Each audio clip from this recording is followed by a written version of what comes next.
G'day MiVote's, Adam from MiVote here. Democracy lovers all over the world, lovely to see you again. We're going to talk about values today. Specifically, we're going to talk about an informed citizenry. It's a unique point of difference for MiVote, where we're about the only ones who take this particular area seriously. And we do for good reason. You know, it's incredibly difficult to expect people to make decisions about where they should go when the environment doesn't give them any sense of where they actually are. As soon as we've moved into this really interesting space of fake news and disinformation and misinformation, and this place where ideology and propaganda is pretty much the underlying foundation of our political system. You can't always trust what you hear because you know that it's being presented to you for a particular purpose.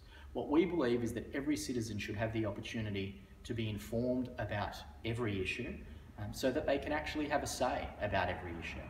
You know, one of the things that is absolutely imperative is that any government's primary responsibility is informing its citizens. And it does so because a government's responsibility is to represent its citizens. So how am I meant to, as a government official, represent your best outcome and your best intent, your direction, with your money?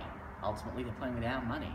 If you don't even know, if the constituency doesn't even know how much money we have, and where we're at, and what the science tells us, and what the research papers have learned, we need to know these things. You need to be informed so that you can make great decisions. MiVote requires you to be informed in every frame, on every policy, every time out of the gate. And in fact, if you don't inform yourself, your voting light doesn't come on, and we're less interested in hearing from you.